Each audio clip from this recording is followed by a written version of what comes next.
The skies over New York City erupted in a cacophony of sirens and screams as the first wave of Xanthari ships breached Earth's atmosphere.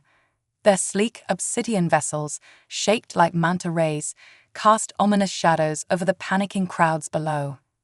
Major Zara Hendricks of the United Earth Defense Force, UEDF, stood atop the observation deck of the Empire State Building, her steely gaze fixed on the looming alien fleet. The wind whipped her short, silver hair as she barked orders into her comm device. "This is Major Hendricks to all UEDF units. Engage defensive protocols immediately. I repeat, engage defensive protocols." As she issued the command, Zara couldn't shake the feeling of dread settling in her stomach. The UEDF, established just 3 years ago when the first signs of extraterrestrial life were detected, was woefully unprepared for an invasion of this scale. Across the Atlantic, in the underground bunkers of London's MI6 headquarters, Dr. Aidan Foster hunched over his workstation, his fingers flying across holographic keyboards.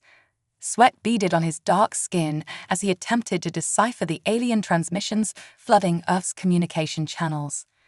Come on, he muttered, lines of incomprehensible code reflecting in his augmented reality lenses. Suddenly, a ping from his system made him sit up straight. Got it. He keyed his comm link. "This is Dr. Foster. I've cracked their basic communication protocols. Patching it through to all UEDF channels now." As the alien chatter filled the airwaves, a chill ran down the spines of every human who heard it. The Xanthari weren't just invading, they were laughing. Their guttural, clicking language conveyed a sense of amusement, as if the conquest of Earth was nothing more than a game to them. In Washington, D.C., Admiral Elena Rodriguez stood in the Pentagon's war room, her weathered face set in grim determination. Holographic displays showed the positions of alien ships worldwide, vastly outnumbering Earth's defenses. "Status report," she barked. A young lieutenant responded, her voice quavering. "Admiral, our conventional forces are engaging the enemy, but it's not good. Our most advanced fighters are being swatted out of the sky like flies. Ground-based weapons are having minimal effect on their shields." Rodriguez's jaw clenched. She'd feared this would be the case.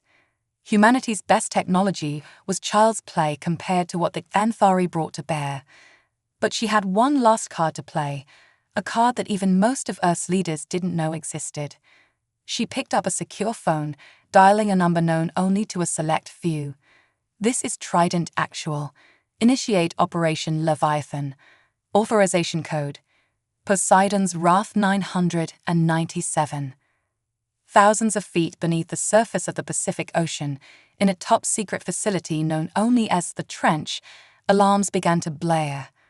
Commander Jackson Wolfe, head of Earth's clandestine underwater fleet, snapped to attention. He'd been waiting for this call since the invasion began. "All hands, battle stations," he shouted, his voice carrying through the facility's intercom. "This is not a drill. I repeat, this is not a drill." The trench came alive with activity. Personnel rushed to their posts as massive hangar doors began to open, revealing sleek, dart-like vessels unlike anything seen in Earth's known navies. These were the culmination of decades of secret development, ships designed not for ocean warfare, but for space combat. As the underwater fleet prepared to surface, the situation above grew dire. In Moscow, Sergeant Anya Petrova crouched behind an overturned car, plasma bolts sizzling past her head. "We can't hold them," she shouted into her radio. "Request immediate air support." But no air support was coming.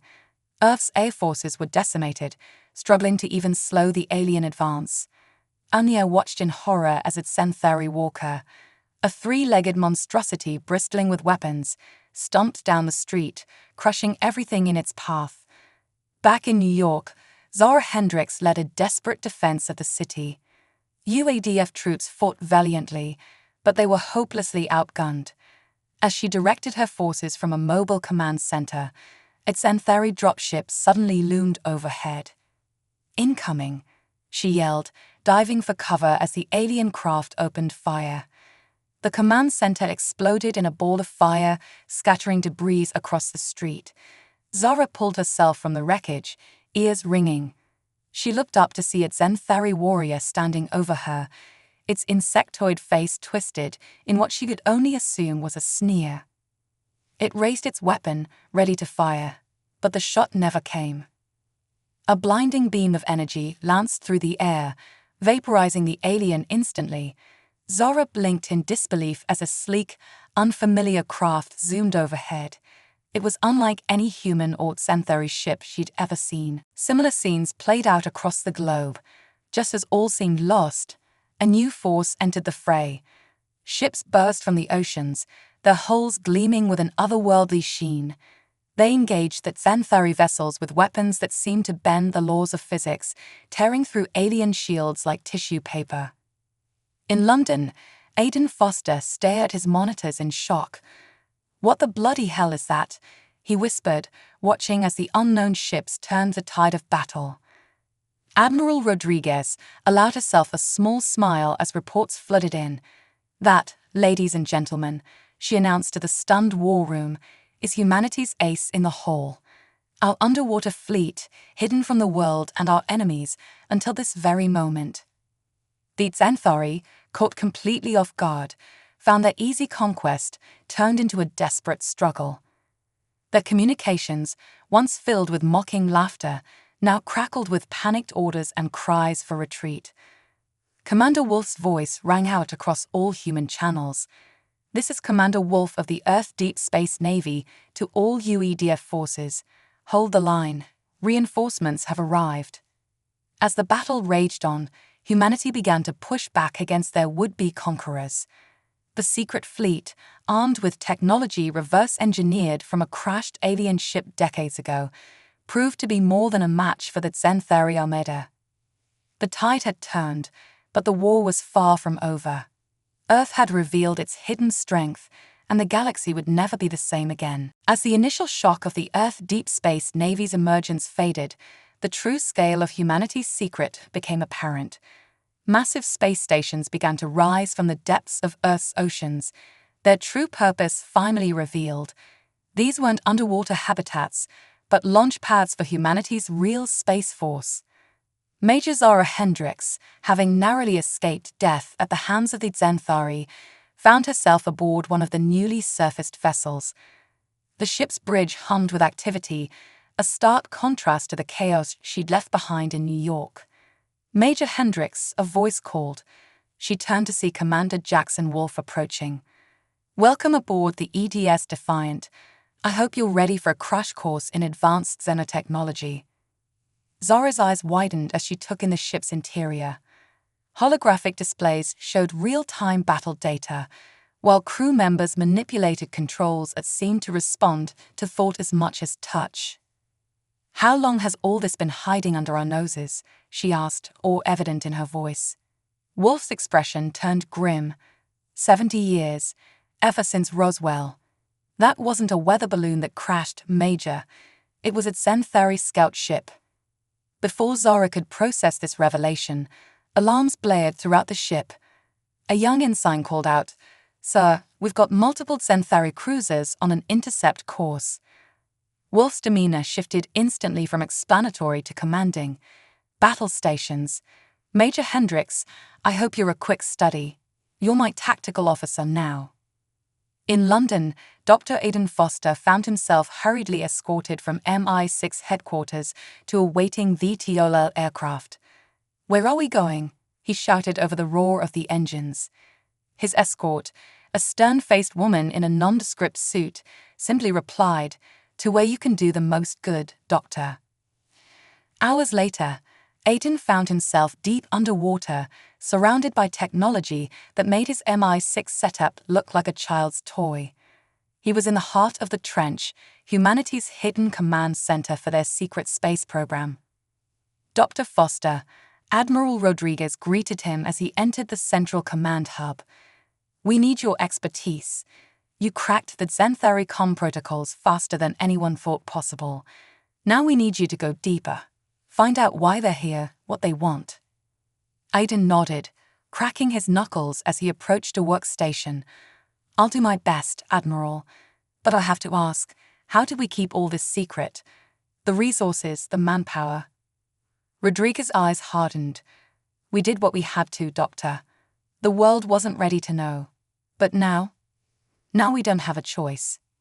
Meanwhile, in the skies above Moscow, Sergeant Anya Petrova found herself flying a craft she'd never seen before.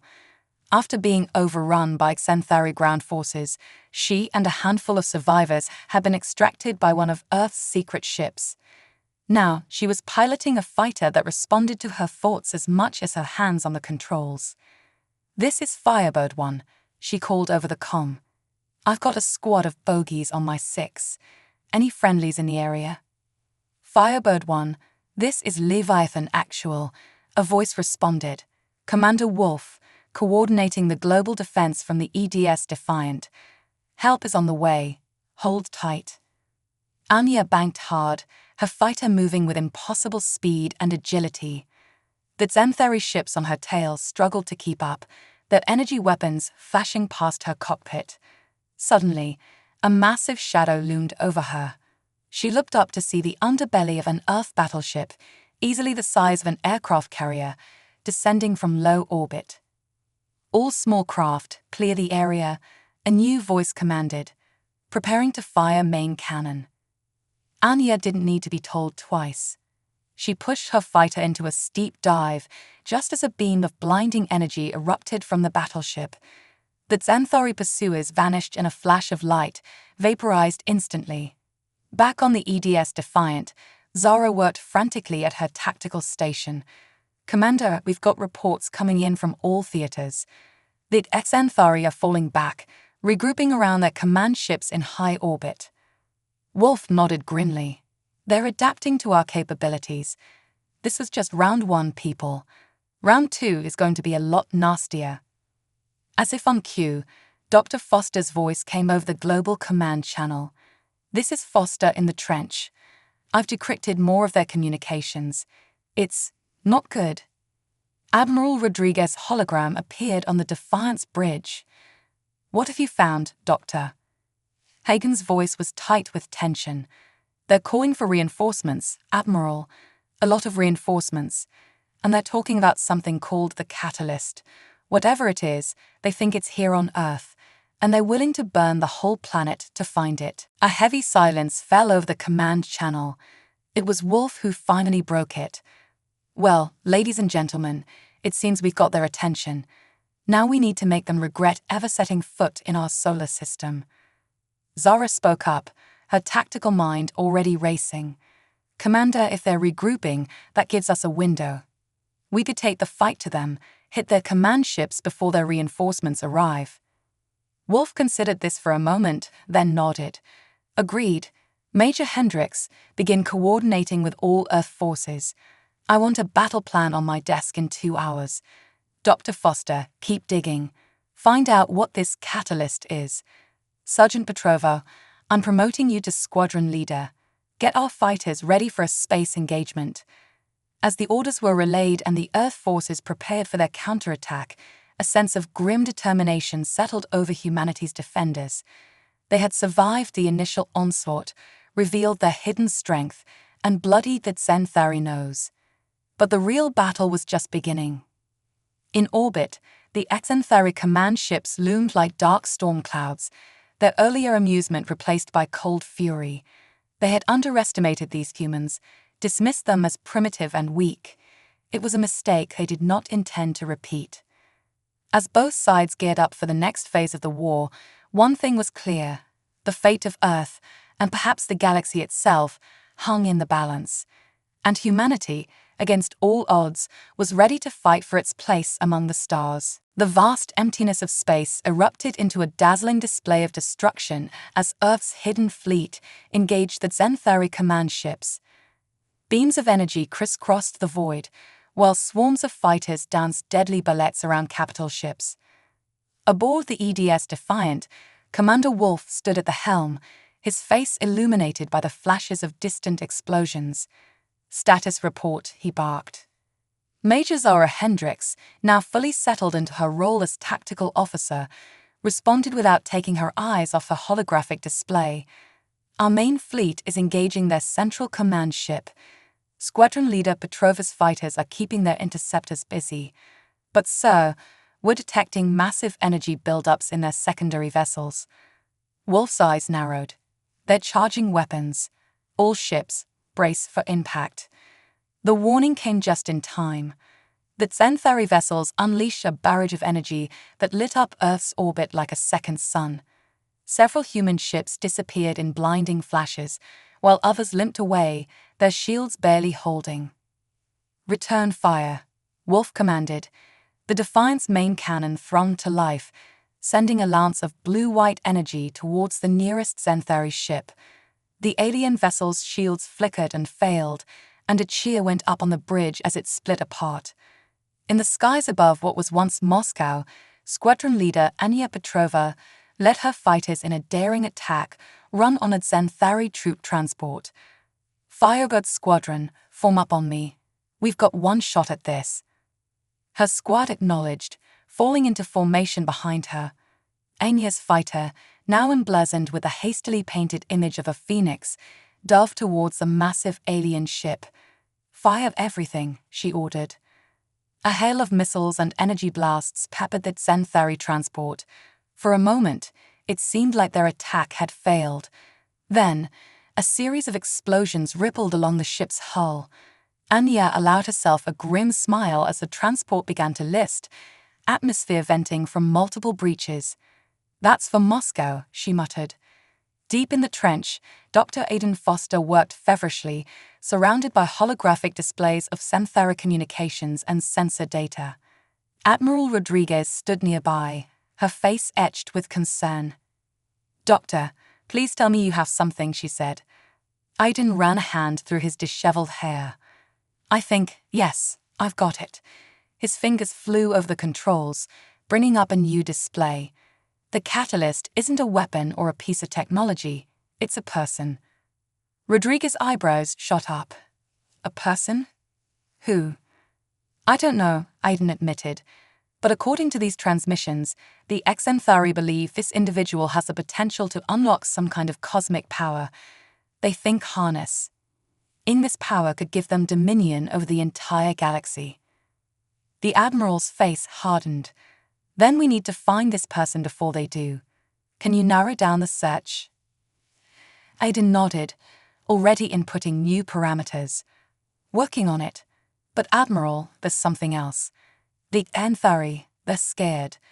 Not just of losing, but of what will happen if we get to the catalyst first." Back in orbit, the battle raged on.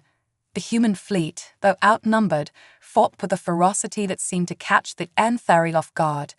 Ships on both sides fell to the relentless exchange of fire. On the Defiance bridge, Zara noticed a pattern in the enemy's movements. "Commander," she called out, "their formations are shifting. They're trying to open a corridor to Earth's surface." Wolf's eyes widened in realization. They're going for a ground assault. They must have pinpointed the catalyst's location. He keyed the ship-wide comm. "All hands, prepare for atmospheric re-entry. We're taking this fight planetside." As the Defiant plunged back towards Earth, followed by several other ships, Zara couldn't help but feel a mix of dread and exhilaration. They were about to engage in the first ground battle between two spacefaring races on Earth's soil. The ship shuddered as it hit the atmosphere, its advanced shielding glowing red-hot. Through the viewport, Zara could see the coastline of what used to be the western United States rapidly approaching. "Incoming transmission from the trench," one of the comm officers announced. Admiral Rodriguez's hologram appeared on the bridge. "Commander Wolf, we've narrowed down the catalyst's location. Dr. Foster's analysis points to a small town in the Sierra Nevada mountains.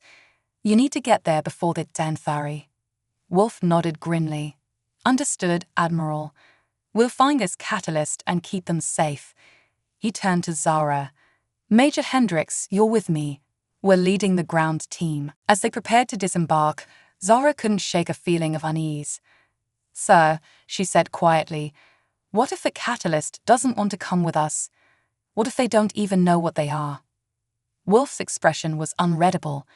Then we'll cross that bridge when we come to it, Major. Right now, our job is to make sure that Anthari don't get their hands on them. The Defiant touched down in a clearing, its hull still smoking from re-entry. As Zara and Wolf led their team out, they could see Xanthari dropships descending in the distance. Move out, Wolf ordered.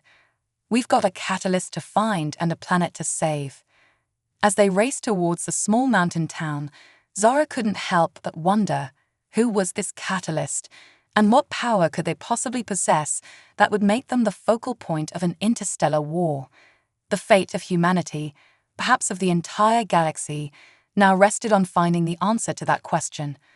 The quiet mountain town, unaware of its cosmic significance, lay ahead, and somewhere within it, an ordinary person was about to learn that they held the key to the universe itself. The small town of Pine Ridge, nestled in the Sierra Nevada mountains, had always been a quiet place.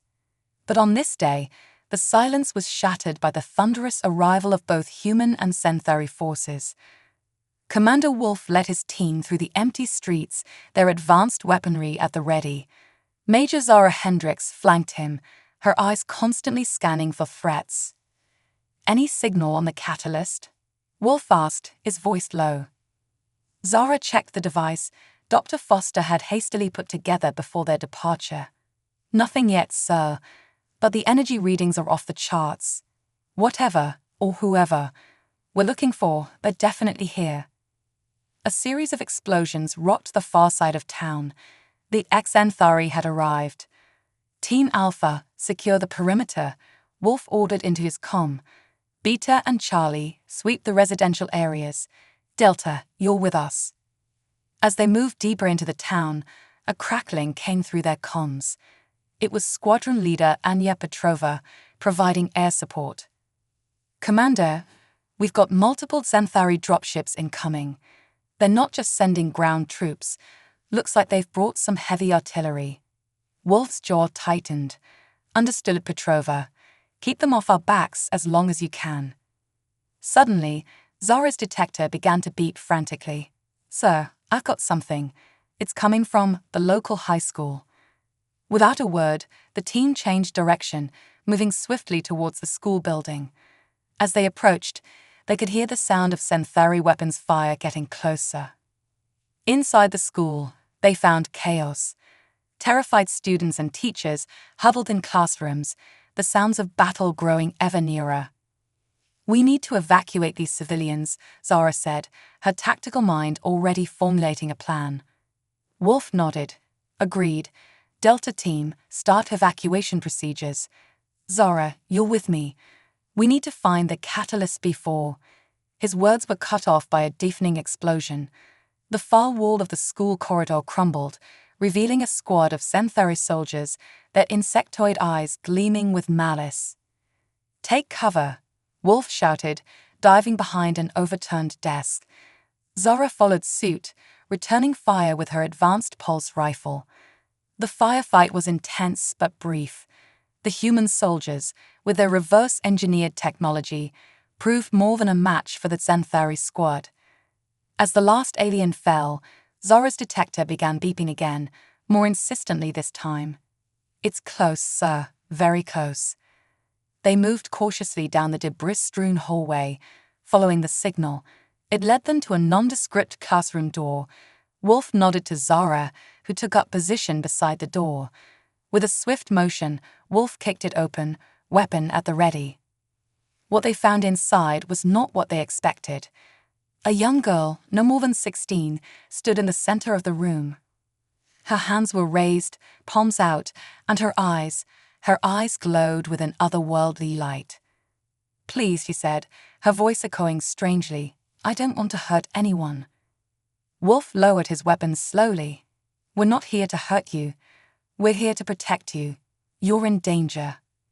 The girl's glowing eyes fixed on him. "I know, I've seen it. The aliens, the war, all of it. I don't understand what's happening to me." Zara stepped forward, her voice gentle. "What's your name?" "Lily," the girl replied. "Lily Chen." Before they could say more, Dr. Foster's voice crackled over their comms. Commander Major, do you read? I've made a breakthrough in decoding the Xanthari archives. The catalyst isn't just a person, it's a conduit for something they call the cosmic weave. Some kind of underlying energy that connects all of space and time. Wolf and Zara exchanged glances. The girl, Lully, nodded slowly. That's what I've been seeing, she said. Threads of light connecting everything. I thought I was going crazy. Suddenly, the building shook violently. Anya's voice came through, urgent and strained. Commander, we can't hold them back much longer.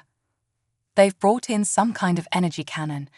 It's tearing through our defenses like they're paper. Wolf made a quick decision. Lily, we need to get you out of here. Will you come with us? Lily hesitated for a moment, then nodded. I don't think I have much choice. As they moved to leave, a new voice thundered through the air, deep, resonant, and decidedly alien. It seemed to come from everywhere at once. Humans, the voice boomed, your resistance is admirable but futile. Surrender the catalyst, and we may yet spare your world. Lily's eyes widened in fear, but Wolf's face hardened with determination. Like hell we will, he growled. Then, into his comm. All forces, this is Commander Wolf. We have secured the package. Initiate Operation Exodus. I repeat, initiate Operation Exodus. As they rushed out of the school, the sky above Pine Ridge lit up with fire and energy beams. Earth ships engaged the Xanthari in low atmosphere, while on the ground, human and alien forces clashed in the streets. Zara looked at Lily, who seemed overwhelmed by the chaos around her. Stay close, she said. We're getting you to safety. As they ran towards the extraction point, Lily suddenly stopped, her eyes growing even brighter. Wait, she said, her voice taking on that strange, echoing quality again. I can see it. The path, the way to end this. Wolf and Zara exchanged worried glances. They had found the catalyst, but it was clear that this was just the beginning. The true nature of Lily's power, the extent of the Xanthari's plans, and the fate of Earth itself all hung in the balance. As another explosion rocked the town, Wolf made a decision. Whatever you can do, Lily, whatever you can see, we're going to need it. The future of our entire species might depend on it. Lily nodded, a look of determination replacing her fear. Then let's save the world. With the catalyst secured and a glimmer of hope on the horizon, the human forces prepared for their next move. But the Xanthari were far from defeated, and the greatest challenges still lay ahead. The EDS defiant streaked through the upper atmosphere, its hull glowing from the heat of re-entry. Inside, Commander Wolf, Major Zara Hendricks, and Lily Chen, now known to be the Catalyst, huddled around a holographic display of Earth and the surrounding space. The Xanthari fleet is regrouping, Zara reported, her fingers dancing over the controls. They're forming a blockade around the planet. No ships in or out. Wolf's face was grim. They're not letting us escape with Lily. We need a new plan. Lily, her eyes still glowing faintly, spoke up. I think I can help with that. She reached out, a hand passing through the hologram. Where her fingers touched, the image rippled and changed, showing new patterns and connections. The cosmic weave, she murmured. I can see it clearer now. The Xanthari, they're not just after me. They're afraid. Afraid of what? Zara asked. Of what humanity might become if we learn to access the weave, Lily replied. They've been the dominant force in the galaxy for millennia, but they've never been able to fully harness its power. They think I can, and they're terrified of what that means. Wolf leaned in, his tactical mind already working. Can you use this power, Lily? Can you give us an edge? Lily hesitated. I think so, but I'm not sure how to control it yet, and using it might draw the attention of things far worse than the Xanthari. Before Wolf could respond, the ship rocked violently. Alarms blared throughout the Defiant. We've got incoming, Zara shouted. Multiple Xanthari cruisers on an intercept course. Wolf straightened, his voice steady as he issued orders. All hands to battle stations. Zara, coordinate our defensive screen. I want every ship we've got forming a perimeter around the Defiant. As the crew rushed to their positions, Dr. Foster's voice came through the comm. Commander, I've finished analyzing the data from Lily's scan. It's incredible. The cosmic weave isn't just an energy field. It's a network that connects all of space-time. If we can tap into it, we could end this war in an instant, Wolf finished. Lily's eyes widened. Or destroy everything. The weave is delicate. One wrong move, and we could unravel the fabric of the universe itself. The ship shuddered again as the first volley of Centauri weapons fire struck their shields. Outside the viewports, the space around Earth had become a chaotic light show of energy beams, explosions, and streaking fighters. Squadron leader Anya Petrova's voice crackled through the comm. Commander, my squadron can't hold them off much longer. We need a miracle. Wolf turned to Lily, his expression solemn. I hate to put this on you, but you might be our only chance. Can you use the weave to give us an advantage? Lily closed her eyes, concentrating. The air around her began to shimmer, as if reality itself was bending. I can try to disrupt their fleet's coordination, maybe create some kind of cosmic interference. But it's risky. Do it, Wolf nodded. Zara, be ready to exploit any weakness in their formation. As Lily focused, tendrils of ethereal energy began to emanate from her, spreading outward through the ship and beyond. On the tactical displays, the Centauri fleet's movements suddenly became erratic. It's working, Zara exclaimed. Their ships are losing formation. Communications seem to be disrupted. Wolf didn't waste a moment. All ships, this is Commander Wolf.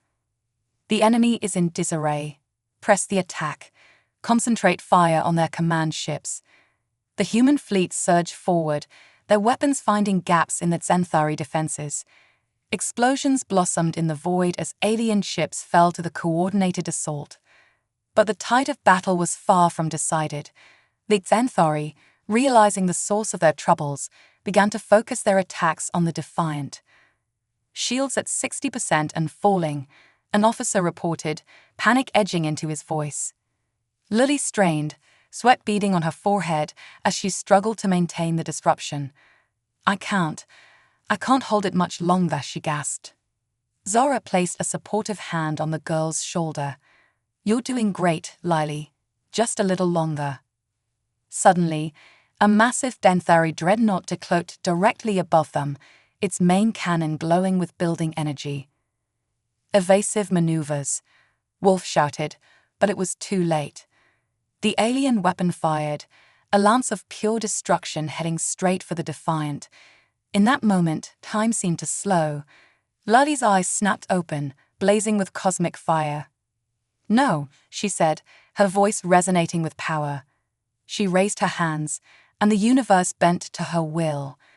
The energy beam from the Centauri ship froze in space, held in place by invisible forces. Then, to everyone's astonishment, it began to curve, arcing back towards its source. The dreadnought, unable to evade its own attack, erupted in a cataclysmic explosion. As the light faded, Lily collapsed, caught by Zara before she could hit the floor. The cosmic energy receded, but its effects lingered. Throughout the Centauri fleet, ships began to power down, their systems overloaded by the backlash of energy. All Centauri vessels are going dark, Zara reported, her voice filled with disbelief. We've won. Wolf helped Zara lift Lily to her feet. The girl's eyes fluttered open, once again their normal color. Did it work? She asked weakly. Wolf smiled, a rare sight on the battle-hardened commander's face. It did, you saved us all. As the human fleet began mop-up operations, securing disabled Centauri ships and rescuing survivors, a new transmission came through. It was from the Centauri High Command. Humans, the alien voice intoned, now devoid of its earlier arrogance.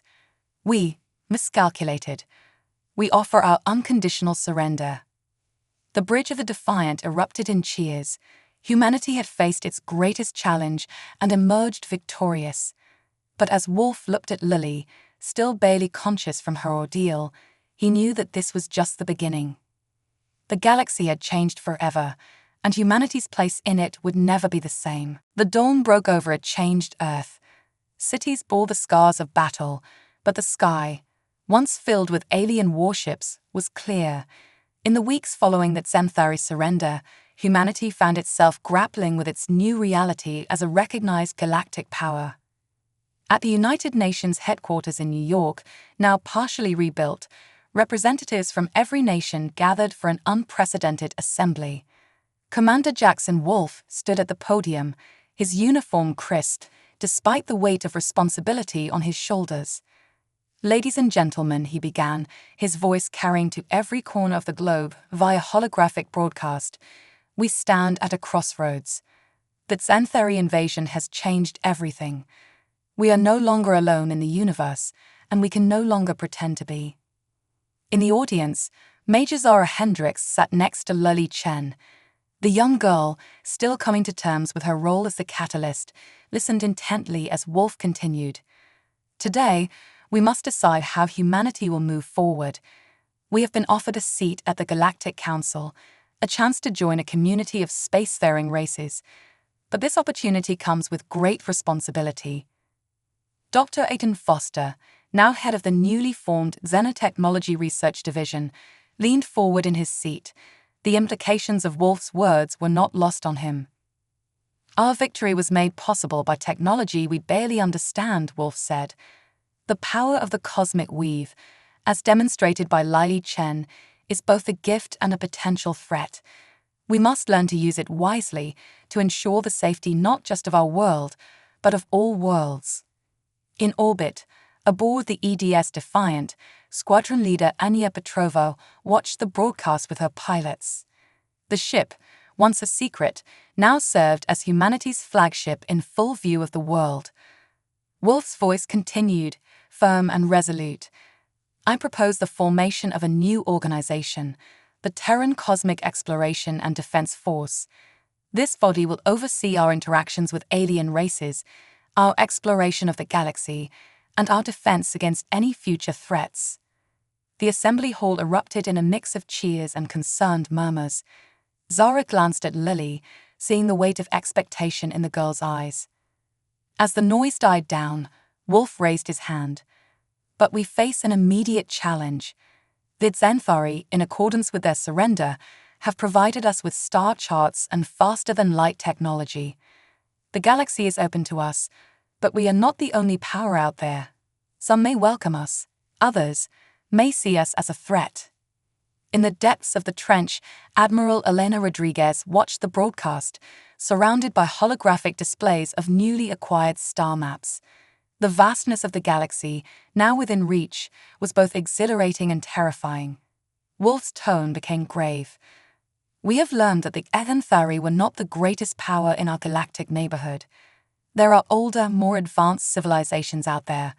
Some have already taken notice of us, particularly of our connection to the cosmic weave." A hush fell over the assembly. Wolf continued, "We must prepare, not just for exploration, but for the possibility that our victory over the Xanthari was just the beginning of a larger conflict." In her seat, Lily felt a familiar tingling, the cosmic weave responding to her anxiety. Zara placed a comforting hand on her shoulder, grounding her. "But we will not face these challenges alone," Wolf said, his voice rising with determination. "Already we have received messages from other races, some offering alliance, others seeking to learn from us. Humanity, long isolated on our pale blue dot, now stands on the threshold of a cosmic community." The commander's eyes swept across the audience, meeting the gazes of those who had fought alongside him.